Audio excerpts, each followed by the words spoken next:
ईश्वर का मेमोरेंडम प्रति आप द्वारा ईश्वर।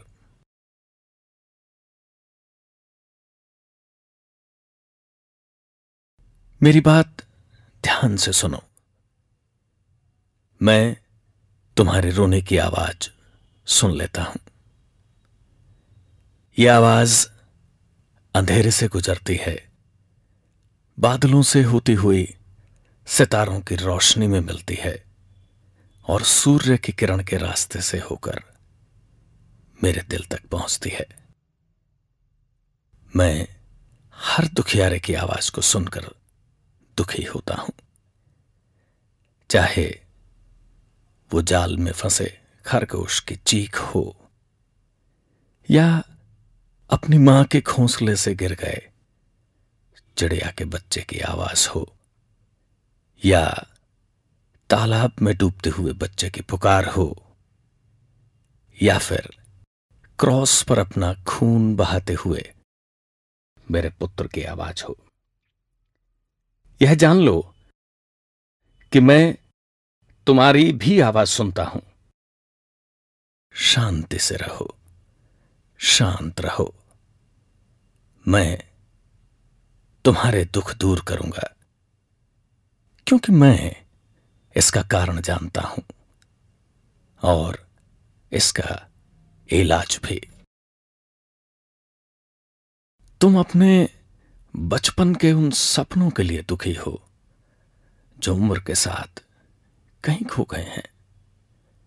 तुम अपने आत्मगौरव को लेकर दुखी हो जो असफलता के स्पर्श से धूमिल हो चुका है। तुम अपनी संभावनाओं को लेकर दुखी हो जिन्हें तुम इसलिए हासिल नहीं कर पाए क्योंकि तुमने सुरक्षा की राह चुनी थी। तुम अपनी वैयक्तिकता के लिए दुखी हो जो भीड़ के पैरों तले कुचल दी गई है। तुम अपनी प्रतिभा के लिए दुखी हो जिसका दुरुपयोग करके तुमने उसे बर्बाद कर दिया है। तुम अपने आप को हिकारत भरी नजरों से देखते हो और जब तुम पानी में अपनी छवि देखते हो तो तुम डर जाते हो। यह कौन इंसान तुम्हारी तरफ देख रहा है जो इंसानियत के नाम पर कलंक की तरह दिख रहा है? यह कौन है जिसकी आंखें शर्म से झुकी हुई हैं? तुम्हारे व्यवहार की शालीनता कहां है? तुम्हारी आकृति की सुंदरता कहां है? तुम्हारी गति की चपलता कहां है? तुम्हारे मस्तिष्क की स्पष्टता कहां है? तुम्हारे शब्दों की प्रतिभा कहां है? किसने तुम्हारा यह सामान चुरा लिया? क्या तुम उस चोर को जानते हो? मैं तो जानता हूं। कभी तुमने अपना सिर अपने पिता के खेत में घास के तकिए पर रखा था और बादलों के गिरजाघर को देखा था और तुमने सोचा था कि बेबीलोन का सारा सोना एक दिन तुम्हारा होगा। कभी तुमने कई किताबें पढ़ी थी और कॉपियों में लिखा था और तुम्हें यह पूरा भरोसा था कि तुम में सालोमन के बराबर या उससे भी अधिक बुद्धि थी। मौसम बदलकर साल बन जाएंगे और एक दिन तुम ईडन के अपने बगीचे में सर्वश्रेष्ठ होगे। क्या तुम्हें याद है किसने यह योजनाएं, यह सपने, आशा के यह बीज तुम्हारे भीतर रोपे हैं? तुम नहीं जानते। तुम्हें वह क्षण भी याद नहीं जब तुम अपनी मां के गर्भ से बाहर निकले थे और मैंने अपना हाथ तुम्हारे नरम सिर पर रखा था और जब मैंने तुम्हें अपना आशीर्वाद दिया था तो मैंने तुम्हारे छोटे से कान में एक रहस्य बताया था। क्या तुम्हें वह रहस्य याद है? तुम्हें वह रहस्य याद रह ही नहीं सकता। गुजरते हुए सालों ने तुम्हारी याददाश्त को नष्ट कर दिया है, क्योंकि तुमने अपने दिमाग में डर, शंका, तनाव और अपराध बोध और नफरत जैसी भावनाएं भर ली हैं।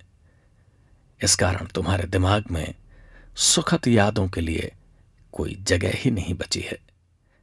जहां ये जानवर रहते हों, वहां सुखद यादें कैसे रह सकती हैं?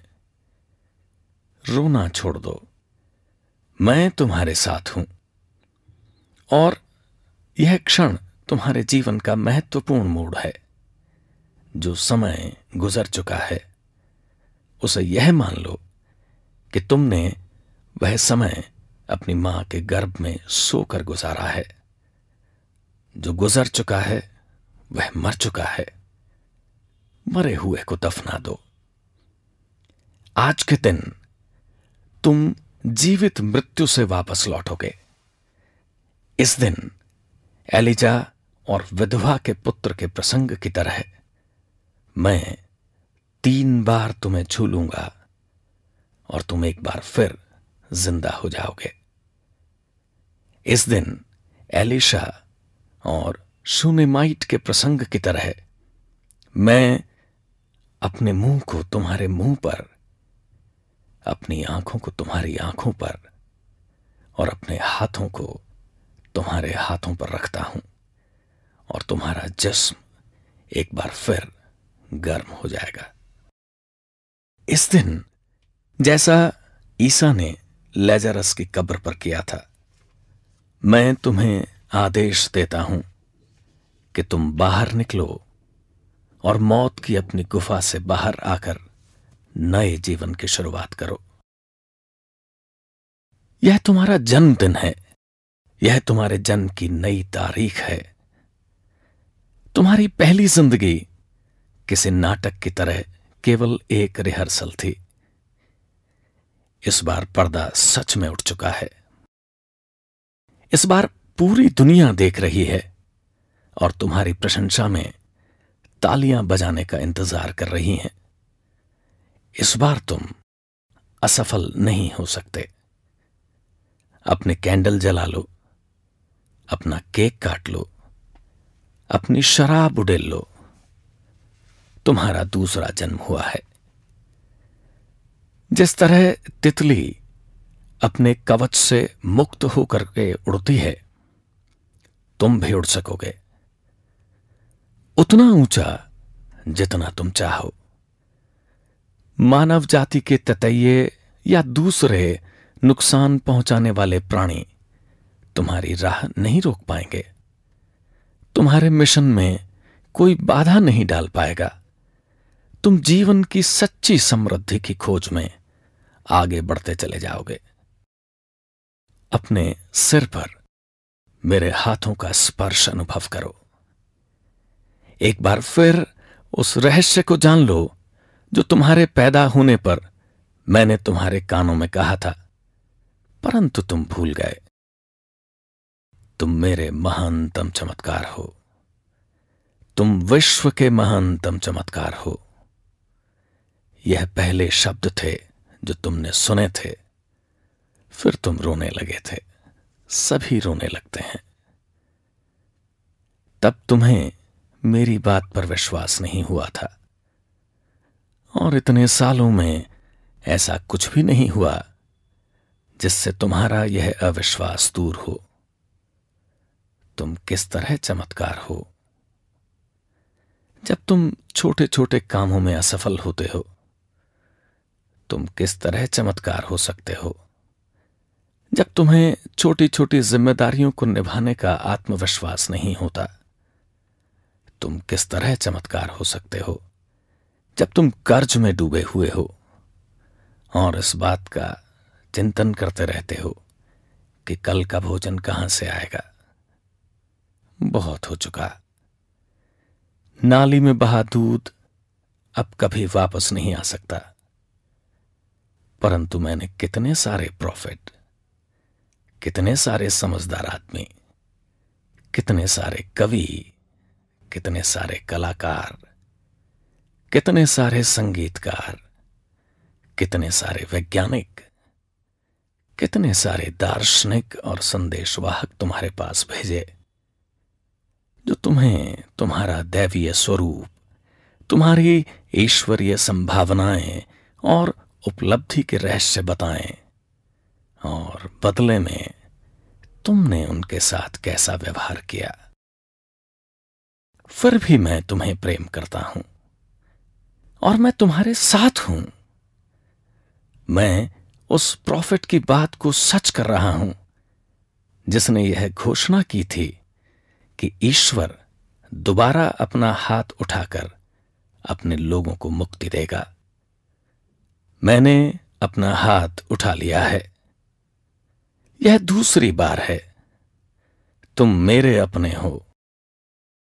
यह पूछना व्यर्थ है कि क्या तुम्हें पता नहीं था?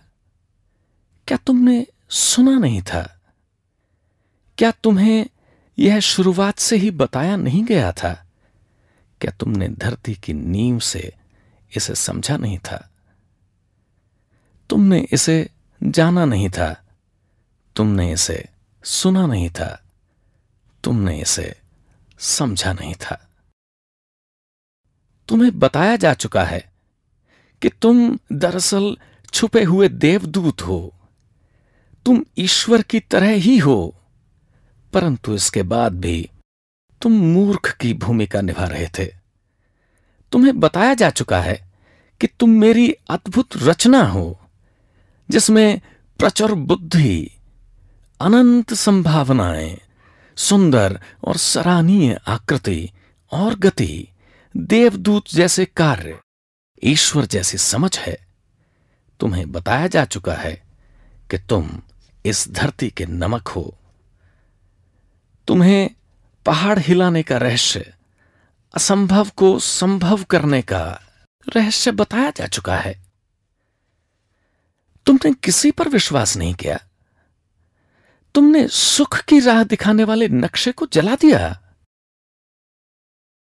तुमने मन की शांति हासिल करने की सारी संभावनाओं को नष्ट कर दिया। तुमने प्रसिद्धि के पथ पर राह दिखाने वाले कैंडलों को बुझा दिया।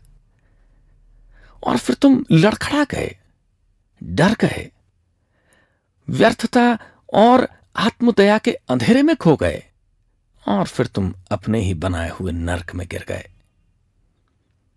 फिर तुम रोए और अपनी छाती पीटकर अपनी तकदीर को दोष देने लगे कि तुम्हारे साथ ऐसा क्यों हुआ। तुमने यह नहीं माना कि तुम्हें अपने घटिया विचारों और आलसी कार्यों के कारण घटिया परिणाम मिले।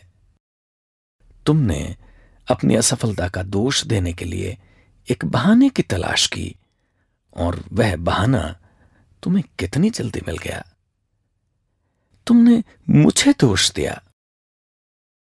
तुम रोए कि तुम्हारी सारी कमियां, तुम्हारे अवसरों की कमी, तुम्हारी असफलताएं, तुम्हारी औसत जिंदगी, यह सब ईश्वर की इच्छा थी। तुम गलत थे। हम ठीक से लेखा जोखा कर लें। पहले तो हम तुम्हारी कमियों को गिन लें, क्योंकि मैं तब तक तुमसे नया जीवन शुरू करने के लिए नहीं कह सकता जब तक कि तुम्हारे पास इसके लिए सही औजार न हो। क्या तुम अंधे हो? क्या तुम्हारे देखे बिना सूर्य उगता और डूबता है? नहीं, आप देख सकते हैं। और आपकी आंखों में मैंने जो अरबों तंतु लगाए हैं, उनकी वजह से आप किसी पत्ती, बर्फ के टुकड़े, तालाब, पक्षी, बच्चे, बादल, सितारे, गुलाब, इंद्रधनुष को देख सकते हो, और आंखों की प्रेम की भाषा भी देख सकते हो। इसे अपना पहला वरदान माने। क्या तुम बहरे हो? क्या बच्चे का हंसना या रोना तुम्हें सुनाई नहीं देता? नहीं, आप सुन सकते हैं। और आपके हर कान में मैंने जो 24,000 तंतु लगाए हैं, वे आप तक पेड़ों से टकराती हवा, चट्टानों पर टकराती लहरें, ओपेरा की मधुरता, चिड़िया की चहचहाट बच्चों की मस्ती पहुंचाते हैं। और यह शब्द भी कि मैं तुमसे प्रेम करता हूं, इसे एक और वरदान माने। क्या तुम गूंगे हो? क्या तुम्हारे होंठ हिलने में सिर्फ थूक निकलता है? नहीं, आप बोल सकते हैं, जो कोई दूसरा प्राणी नहीं कर सकता। आपके शब्द क्रोधित मनुष्य को शांत कर सकते हैं, निराश आदमी को आशा दे सकते हैं, पलायनवादी को कर्म के लिए उकसा सकते हैं, दुखी को खुश कर सकते हैं, अकेले आदमी का दिल बहला सकते हैं, श्रेष्ठ व्यक्तियों की प्रशंसा कर सकते हैं, पराजित लोगों को प्रोत्साहन दे सकते हैं, अज्ञानियों को सिखा सकते हैं और कह सकते हैं कि मैं तुमसे प्रेम करता हूं। इसे एक और वरदान माने। क्या तुम्हें लकवा मार गया है? क्या तुम जमीन पर रेंग कर चलते हो? नहीं, आप अच्छी तरह से चल सकते हैं। आप पेड़ नहीं हैं जो किसी छोटी सी जगह पर हवा और दुनिया के थपेड़े बर्दाश्त करने के लिए अभिशप्त हैं। आप दौड़ सकते हैं, नाच सकते हैं और काम कर सकते हैं। मैंने आपके भीतर 500 मांसपेशियां, 200 हड्डियां, 7 मील लंबा नर्व फाइबर इसलिए लगाया ताकि आप अपनी इच्छा से चल फिर सकें। इसे एक और वरदान माने। क्या तुमसे कोई प्रेम नहीं करता और तुम किसी से प्रेम नहीं करते? क्या तुम दिन रात अकेलेपन में रहते हो? नहीं, बिल्कुल नहीं। अब आप प्रेम का रहस्य जान चुके हैं कि प्रेम पाने के लिए आपको पहले बिना प्रतिदान की आशा के प्रेम देना पड़ता है। प्रेम एक ऐसा उपहार है जिसके बदले में कोई मांग नहीं होती। अब आप जान चुके हैं कि निस्वार्थ भाव से प्रेम करना अपने आप में पुरस्कार है। और चाहे प्रेम के बदले में प्रेम न मिले, परंतु आपका प्रेम व्यर्थ नहीं जाता, क्योंकि आपका प्रेम आपकी तरफ वापस प्रवाहित होता है और आपके हृदय को नर्म करके उसे शुद्ध कर देता है। इसे एक और वरदान माने।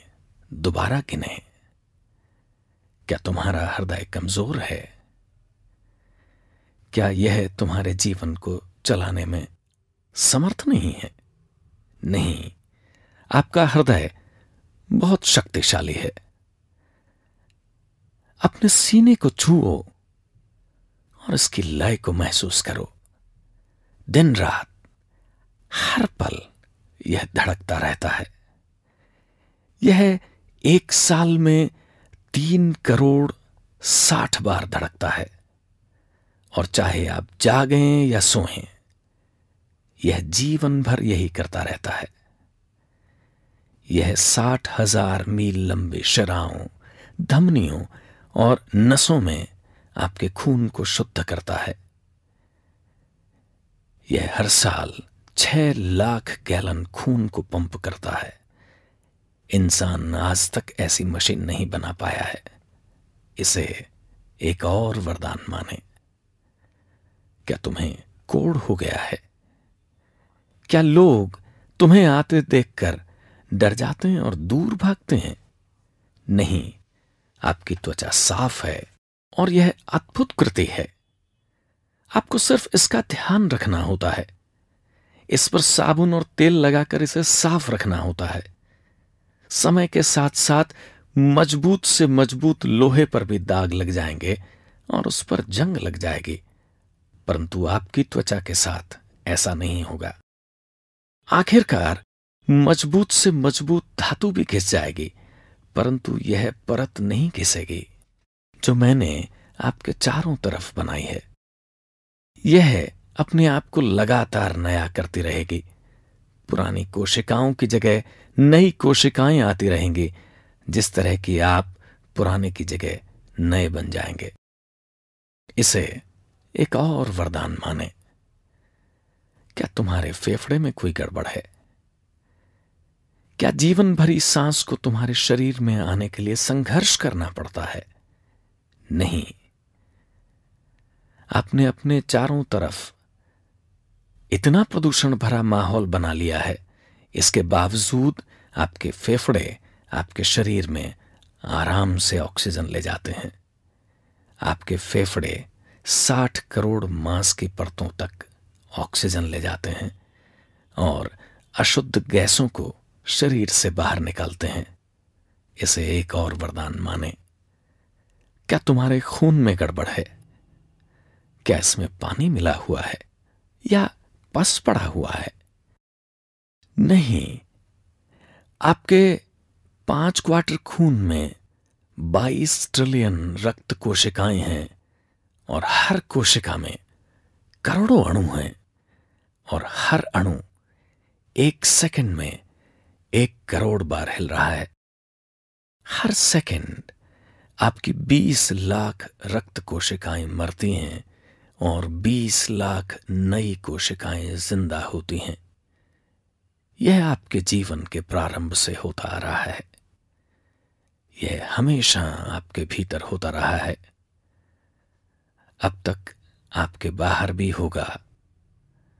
इसे एक और वरदान माने। क्या तुम्हारा दिमाग कमजोर है? क्या तुम सोच नहीं सकते? नहीं। आपका मस्तिष्क इस ब्रह्मांड की सबसे जटिल रचना है। मैं जानता हूं। 3 पौंड के इस मस्तिष्क में 13 बिलियन नर्व सेल्स हैं। आपके मस्तिष्क में इतनी कोशिकाएं हैं कि उनकी संख्या धरती पर रहने वाले इंसानों से 3 गुना ज्यादा है। आपकी हर अनुभूति यहां दर्ज होती है। हर आवाज, हर स्वाद, हर गंध, हर काम, यानी बचपन से लेकर आज तक आपको जो भी अनुभव हुए हैं वे सब यहां पर दर्ज होते हैं। मैंने आपकी कोशिकाओं में 1000 बिलियन बिलियन प्रोटीन अणु भी लगा रखे हैं। आपके जीवन की हर घटना आपके याद करते ही आपको याद आ जाती है और आपके शरीर पर नियंत्रण करने के लिए मैंने 40 लाख दर्द की अनुभूति देने वाली संरचनाओं को भी रचा है। 5 लाख स्पर्श सूचक लगाए हैं और 2 लाख ताप सूचक भी लगाए हैं।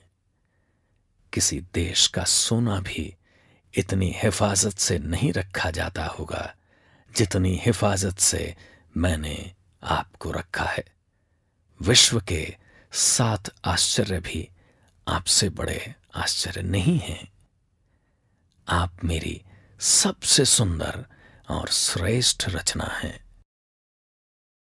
आप में इतनी आणविक ऊर्जा है कि आप विश्व के बड़े शहरों को नष्ट कर सकते हैं और उन्हें फिर से बना सकते हैं।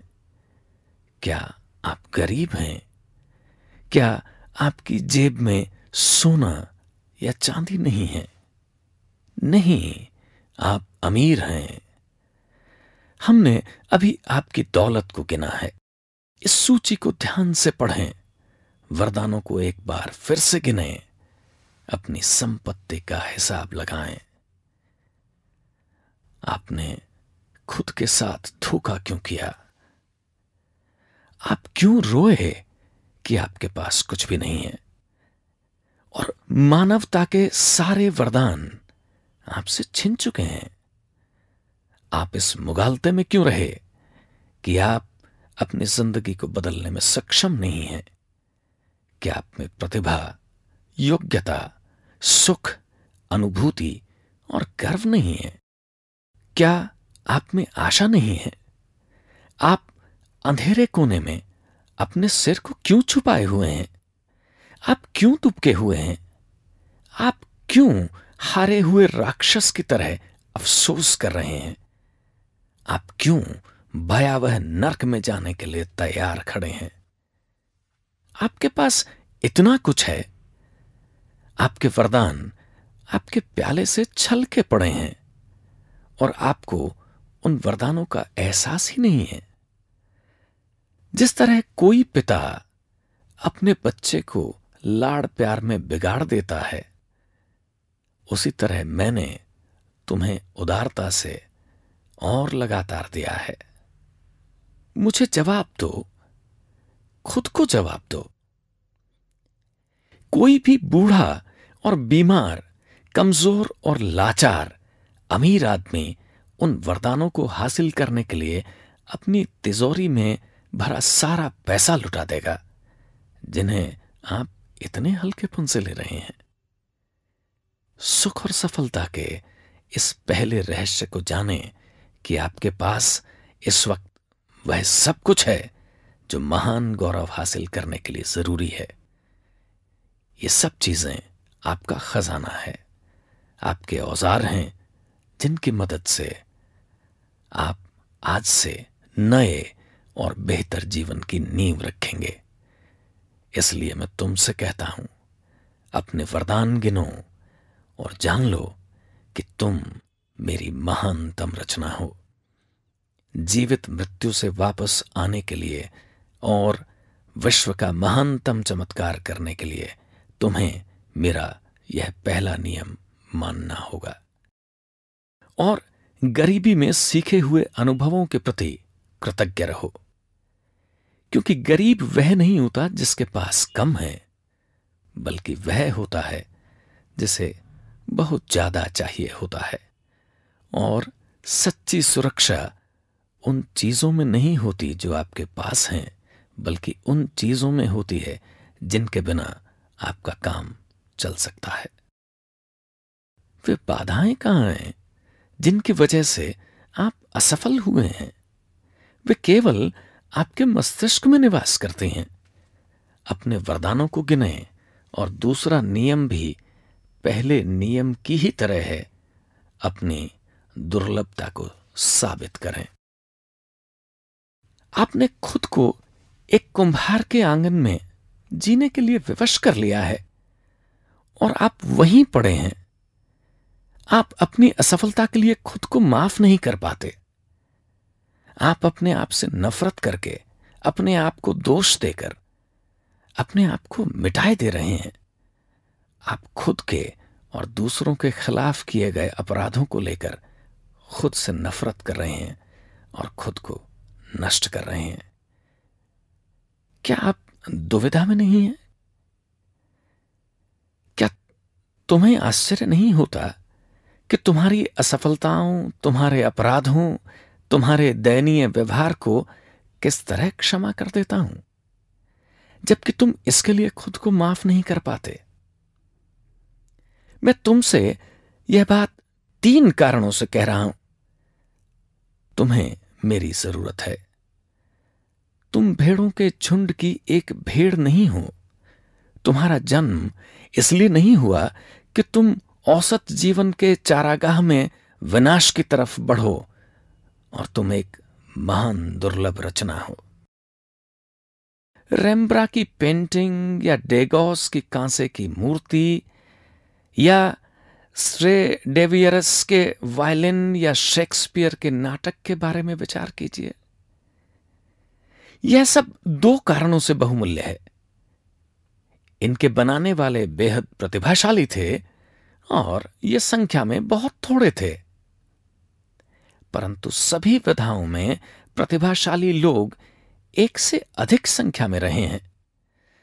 इस तर्क के आधार पर आप इस धरती पर रहने वाले सबसे मूल्यवान खजाने हैं, क्योंकि आप जानते हैं कि आपको किसने बनाया है और आप यह भी जानते हैं कि आप अपनी तरह के एकमात्र इंसान हैं। 70 बिलियन लोग आज इस धरती के शुरू होने के समय से इस समय तक रह चुके हैं, परंतु पूरी तरह से आप जैसा कोई व्यक्ति यहां कभी नहीं रहा। न ही विश्व के अंत तक बिल्कुल आप जैसा कोई दूसरा व्यक्ति भविष्य में होगा। आपको अपने दुर्लभ होने का ज्ञान ही नहीं है। आपकी नजर में इसका कोई महत्व ही नहीं है। कम से कम आपने अभी तक यह साबित नहीं किया है। परंतु आप यह जान लें कि आप इस संसार में सबसे दुर्लभ वस्तु हैं। अत्यधिक प्रेम के क्षण में आपके पिता से प्रेम के अनगिनत बीज प्रवाहित हुए, जो संख्या में 400 मिलियन से अधिक थे। यह सभी आपकी मां के शरीर में तैरे और मर गए, सभी एक को छोड़कर। आप, केवल आप ही अपनी मां के शरीर की नर्म आंच में बचे रहे और अपने साथी को ढूंढते रहे, यानी अपनी मां की एक कोशिका को, जो इतनी छोटी थी कि एक एकॉर्न के छिलके में 20 लाख कोशिकाएं समा जाए। परंतु अत्यंत विषम और असंभव से नजर आने वाली परिस्थितियों में भी अंधेरे और विनाश के उस वृहद समुद्र में आप लगन से तैरते रहे। आपने अपने साथी कोशिका को ढूंढ ही लिया। आप उसके साथ जुड़ गए और आपने एक नया जीवन शुरू किया, आपका जीवन। आप यहां आए और हर बच्चे की तरह आप भी अपने साथ मेरा यह संदेश लेकर आए कि मानवता की तरफ से मैं अभी निराश नहीं हुआ हूं। 2 कोशिकाओं से मिलकर एक चमत्कार बन गया। 2 कोशिकाएं जिनमें हर एक में 23 क्रोमोसोम थे और हर क्रोमोसोम में सैकड़ों जीन्स थे, जिन्होंने आपके हर लक्षण को निर्धारित किया, आपकी आंखों के रंग से लेकर आपके आकर्षण तक और आपके मस्तिष्क के आकार तक सब कुछ तय किया।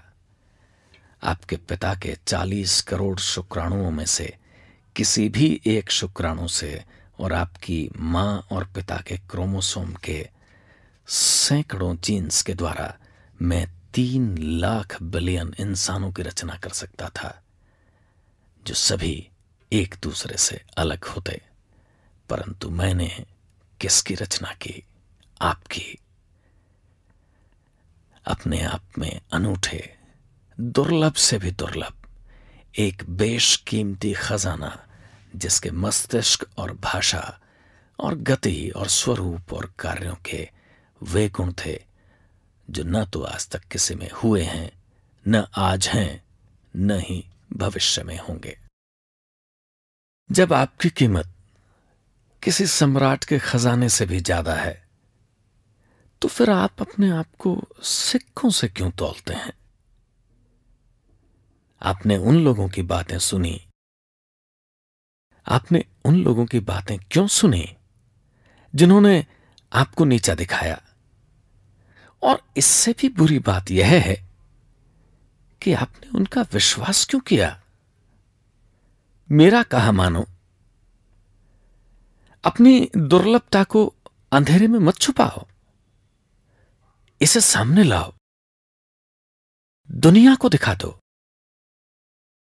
इस तरह चलने की कोशिश मत करो जिस तरह तुम्हारा भाई चलता है। उस तरह बोलने की कोशिश मत करो जिस तरह तुम्हारा लीडर बोलता है। औसत दर्जे के इंसानों की तरह श्रम मत करो। किसी दूसरे की तरह कोई काम मत करो। कभी नकल मत करो, क्योंकि हो सकता है कि आप जिसकी नकल कर रहे हैं वह बुरा आदमी हो। और याद रहे, जो बुराई की नकल करता है वह हमेशा अपने मॉडल से भी आगे निकल जाता है, जबकि जो भलाई की नकल करता है वह हमेशा अपने मॉडल से पीछे रहता है। किसी की नकल मत करो। आप अपने जैसे ही रहें। अपनी दुर्लभता को दुनिया के सामने साबित करें और दुनिया आप पर सोने की बारिश कर देगी। यह दूसरा नियम है, अपनी दुर्लभता को साबित करें। और अब आपके पास दो नियम हो गए। अपने वरदानों को गिनें, अपनी दुर्लभता को साबित करें। आप में कोई कमी नहीं है, आप औसत नहीं हैं। आप सिर हिला रहे हैं, आप मुस्कुराने पर विवश हो रहे हैं, आप मान रहे हैं कि आपने खुद को धोखा दिया है। अब अपनी अगली शिकायत की तरफ आते हैं। अवसर कभी आपके दरवाजे पर दस्तक नहीं देता। मेरी बात मानो और ऐसा होगा, क्योंकि अब मैं तुम्हें हर कदम में सफलता का नियम बताने वाला हूं। कई सदी पहले यह नियम आपके पितामहों को पहाड़ की चोटी से दिया गया था। कुछ ने नियम का पालन किया और अपने जीवन में सुख, सफलता, सवर्ण और मन की शांति के फल मिले। ज्यादातर लोगों ने इस नियम को अनसुना कर दिया, क्योंकि वे किसी चमत्कारी साधन की तलाश में थे, वे किसी टेढ़े शॉर्टकट की तलाश में थे, या फिर वे भाग्य नामक शैतान का इंतजार कर रहे थे कि वह आकर उन्हें जीवन में अमीर बनाए। वे व्यर्थ ही इंतजार करते रहे, जिस तरह की आप अब तक इंतजार करते रहे हैं, और वे रोए जिस तरह की आप रोए थे कि किस्मत उन पर इसलिए मेहरबान नहीं क्योंकि यह मेरी इच्छा थी। यह नियम आसान है। युवक हो या बूढ़ा, भिखारी हो या राजा, श्वेत या श्वेत, पुरुष या महिला, सभी इस रहस्य से लाभ उठा सकते हैं। सफलता कैसे हासिल की जाए, इस बारे में जितने भी नियम हैं, भाषण हैं और सिद्धांत हैं, उनमें यही एक तरीका है जो आज तक कभी असफल नहीं हुआ। जो भी आपको अपने साथ 1 मील चलने के लिए मजबूर करे, उसके साथ 2 मील तक जाएं। यह तीसरा नियम है। एक ऐसा रहस्य जो आपको इतनी अमीरी और शोहरत देगा जिसकी कल्पना आपने सपने में भी नहीं की होगी। 1 और मील चलें। सफलता का एकमात्र निश्चित तरीका यह है कि आप आशा से अधिक और बेहतर सेवा प्रदान करें। चाहे आपका काम कोई भी हो, इतिहास गवाह है कि सभी सफल लोगों में यह आदत थी। इसलिए मैं तुमसे कहता हूं कि औसत दर्जे का इंसान बनने के लिए आपको केवल उतना ही काम करना चाहिए जितना कि आपसे कहा जाए, या जितने काम की आपको तनख्वाह मिलती है। आपको जितना वेतन मिल रहा है, अगर आप उससे ज्यादा काम कर रहे हैं तो यह न सोचें कि आपके साथ धोखा हो रहा है। जीवन में एक पेंडुलम होता है, और आप जितना पसीना बहाएंगे, अगर उसका फल आपको आज नहीं मिलता तो वह पेंडुलम कल घूमेगा और आपको 10 गुना फल आने वाले कल में मिलेंगे। औसत लोग 1 और मील नहीं जाते, क्योंकि वे सोचते हैं कि ऐसा करना खुद को धोखा देना है। आपको अपनी तरफ से 1 और मील चलने की पहल करनी चाहिए। आपको इससे बचना नहीं चाहिए। आप इससे बच नहीं सकते। अगर आप इसे नजरअंदाज करेंगे, अगर आप उतना कम काम करेंगे जितना कि और लोग करते हैं, तो आपकी असफलता के लिए आप खुद ही जिम्मेदार होंगे। अगर आप सेवा करेंगे तो आपको उसके बदले पुरस्कार मिलेगा। यह बात उसी तरह तय है जिस तरह की यह बात कि आप यदि सेवा नहीं करेंगे तो आपको पुरस्कार नहीं मिलेगा। कारण और परिणाम, साधन और लक्ष्य, बीज और फल, इन्हें अलग नहीं किया जा सकता। परिणाम कारण में पहले से छुपा होता है, और लक्ष्य साधन में छुपा होता है, और फल हमेशा बीज में छुपा होता है। एक और मील चलें। अगर आपका मालिक कृतज्ञ है तो भी चिंता न करें, उसकी और अधिक सेवा करें। और उसके बजाय आप यह मान लें कि आपका यह कर्ज मेरे नाम पर चढ़ा हुआ है, क्योंकि तब आप जान जाएंगे कि आपके हर मिनट, आपकी अतिरिक्त सेवा के हर कार्य का आपको पुरस्कार मिलेगा। और अगर आपको जल्दी पुरस्कार नहीं मिलता है तो भी चिंता न करें, क्योंकि पुरस्कार जितनी देर से मिलेगा उतना ही आपके लिए अच्छा होगा। और चक्रवृद्धि ब्याज पर ब्याज के इस नियम का यही सबसे बड़ा लाभ है। आप सफलता को आदेश नहीं दे सकते, आप सिर्फ उसके काबिल बन सकते हैं। और अब आप जान गए हैं कि सफलता हासिल करने का एक महान रहस्य क्या है। एक और मील चलें। वह जगह कहां है जहां से तुम चिल्लाए थे कि कोई अवसर नहीं है? देखो, अपने चारों तरफ देखो। देखो, कल तुम आत्मदया के कचरे में किसी बोने की तरह पड़े हुए थे। अब आप सोने के गलीचे पर तन कर चल रहे हैं। कुछ भी नहीं बदला, सिर्फ आप बदले हैं। परंतु आप ही तो सब कुछ हैं। आप मेरे महानतम चमत्कार हैं। आप विश्व के महानतम चमत्कार हैं। और अब सुख और सफलता के 3 नियम आपके पास में हैं। अपने वरदानों को गिने, अपनी दुर्लभता को साबित करें, एक और मील चलें। अपनी प्रगति को लेकर उतावले न हों, धीरज रखें। कृतज्ञता से वरदान गिनने में, गर्व से अपनी दुर्लभता साबित करने में, एक और मील चलने में समय लगता है। यह काम पलक झपकते ही नहीं हो जाते, परंतु जो आपको बहुत अधिक मुश्किलों के बाद हासिल होता है, आप उसे लंबे समय तक संभाल करके रखते हैं। याद रखें, जिन्हें दौलत विरासत में मिलती है उन्हें इसका महत्व समझ में नहीं आता, परंतु जो लोग खुद की मेहनत से दौलतमंद बनते हैं वे उसे ज्यादा संभाल करके रखते हैं। और अपने नए जीवन में प्रवेश करते समय डरे नहीं। हर महान काम के साथ कुछ न कुछ जोखिम होता है। अगर आप चाहें तो आपको एक चीज मिल जाए और दूसरी चीज से आप बच जाएं, तो ऐसा नहीं हो सकता। अब आप जान चुके हैं कि आप एक चमत्कार हैं, और चमत्कार में कोई डर नहीं होता। गर्व करो। आप किसी लापरवाह रचयिता की क्षणिक सनक का परिणाम नहीं है, जो जीवन की प्रयोगशाला में प्रयोग कर रहा था। आप उन शक्तियों के गुलाम नहीं हैं जिन्हें आप समझ नहीं सकते। आप किसी छोटी मोटी शक्ति के नहीं, बल्कि मेरी शक्ति की अभिव्यक्ति हैं।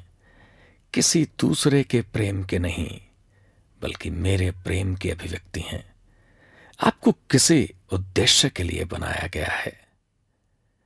मेरे हाथ के स्पर्श को महसूस करो, मेरे शब्दों को सुनो। तुम्हें मेरी जरूरत है और मुझे तुम्हारी जरूरत है। हमें दुनिया को फिर से बनाना है, और अगर इसमें चमत्कार की जरूरत है तो इसमें हमें परेशानी क्या है? हम दोनों ही चमत्कार हैं, और अब हम एक साथ हैं। मैंने उस दिन से तुम में आस्था कभी नहीं खोई जब मैंने तुम्हें एक बड़ी लहर से बुना और रेगिस्तान में उतार दिया। अगर तुम समय का हिसाब लगाओ तो यह 500 मिलियन साल पहले की बात है। कई मॉडल, कई आकारों प्रकारों के बाद मैं 30,000 साल पहले तुम्हारे निर्माण में पूर्णता तक पहुंचा। मैंने इसके बाद इतने सालों में तुम में सुधार करने का कोई प्रयास नहीं किया, क्योंकि चमत्कार को मैं किस तरह सुधार सकता था? देखने में तुम अद्भुत थे, और मैं तुम्हें देखकर खुश होता था। मैंने तुम्हें यह दुनिया दी और तुम्हें यहां का शासक बनाया। तुम अपनी पूरी संभावना तक पहुंच सको, इसके लिए मैंने तुम पर अपना हाथ रखा और तुम्हें ऐसी शक्तियां दी जो ब्रह्मांड में किसी दूसरे प्राणी के पास नहीं है। मैंने तुम्हें सोचने की शक्ति दी। मैंने तुम्हें प्रेम करने की शक्ति दी। मैंने तुम्हें इच्छा करने की शक्ति दी। मैंने तुम्हें हंसने की शक्ति दी। मैंने तुम्हें कल्पना करने की शक्ति दी। मैंने तुम्हें रचना करने की शक्ति दी। मैंने तुम्हें योजना बनाने की शक्ति दी। मैंने तुम्हें बोलने की शक्ति दी। मैंने तुम्हें प्रार्थना करने की शक्ति दी। तुम पर मेरे गर्व की कोई सीमा नहीं है। तुम मेरी सबसे बेहतरीन रचना थे, मेरा महानतम चमत्कार, एक संपूर्ण जीता जागता प्राणी, एक ऐसा प्राणी जो किसी भी मौसम के हिसाब से ढल सकता था, किसी भी कठिनाई और चुनौती का सामना कर सकता था, जो मेरे हस्तक्षेप के बिना अपनी खुद की तकदीर बना सकता था, जो केवल सहज ज्ञान से नहीं बल्कि विचार और चिंतन से किसी अनुभूति या एहसास में यह फैसला कर सकता था कि उसके लिए और सारी मानवता के लिए कौन सा कार्य सर्वश्रेष्ठ रहेगा। अब हम सफलता और सुख के चौथे नियम पर आते हैं, क्योंकि मैंने तुम्हें एक और शक्ति दी है, इतनी महान शक्ति जो मैंने अपने देवदूतों को भी नहीं दी। मैंने तुम्हें चुनने की शक्ति दी। इस उपहार से मैंने तुम्हें अपने देवदूतों से भी ऊपर स्थान दिया, क्योंकि देवदूत पाप का मार्ग चुनने के लिए स्वतंत्र नहीं है। मैंने तुम्हें अपने भाग्य पर पूरा नियंत्रण दिया। मैंने तुम्हें खुद अपनी इच्छा शक्ति से अपना रास्ता निर्धारित करने की स्वतंत्रता दी। तुम न तो स्वर्ग के थे न धरती के, बल्कि तुम अपनी इच्छा के अनुसार अपने आप को बनाने के लिए स्वतंत्र थे। तुम्हारे पास यह स्वतंत्रता थी कि तुम चाहो तो निकृष्ट प्राणियों की तरह पतन के मार्ग पर चलो, साथ ही तुम में आत्मा के ज्ञान की वह शक्ति भी थी जो तुम्हें दैवी शक्तियों वाले ऊंचाई के मार्ग पर ले जा सकती थी। मैंने तुम्हारी महान शक्ति, चुनाव करने की शक्ति को कभी वापस नहीं लिया। तुमने इस प्रबल शक्ति का कैसा प्रयोग किया? अपनी तरफ देखो, जरा सोचो, अपनी जिंदगी में तुमने क्या चुना था और उन कटु क्षणों को याद करो जब तुम घुटने टेक कर यह प्रार्थना करते थे कि काश तुम्हें एक बार फिर से चुनने का मौका मिल जाए। जो गुजर गया उसे गुजर जाने दो, और अभी तो तुम जान लो कि सुख और सफलता का चौथा महान नियम यह है कि अपनी चुनाव करने की शक्ति का समझदारी से इस्तेमाल करो। नफरत करने के बजाय प्रेम का चुनाव करो। रोने के बजाय हंसने का चुनाव करो। नष्ट करने के बजाय रचने का चुनाव करो। बुराई करने के बजाय तारीफ करने का चुनाव करो। चोट पहुंचाने के बजाय मरहम लगाने का चुनाव करो। चोरी करने के बजाय देने का काम करो। काम टालने के बजाय काम करने का चुनाव करो। सड़ने के बजाय बढ़ने का चुनाव करो। शाप देने के बजाय प्रार्थना करने का चुनाव करो। मरने के बजाय जिंदा रहने का चुनाव करो। अब तुम जान गए होंगे कि तुम्हारे दुर्भाग्य मेरी इच्छा से नहीं आए, क्योंकि सारी शक्ति तो तुम्हारे ही पास थी। जिन विचारों और कामों की वजह से तुम कचरे के ढेर पर पड़े हुए थे, वे सभी तुम्हारे ही थे, मेरे नहीं थे। तुम्हारी छोटी प्रकृति के मान से मेरे शक्तिशाली उपहार बहुत बड़े साबित हुए। अब तुम ऊंचे और समझदार हो गए हो। अब इस धरती के सभी फल तुम्हें मिलना चाहिए।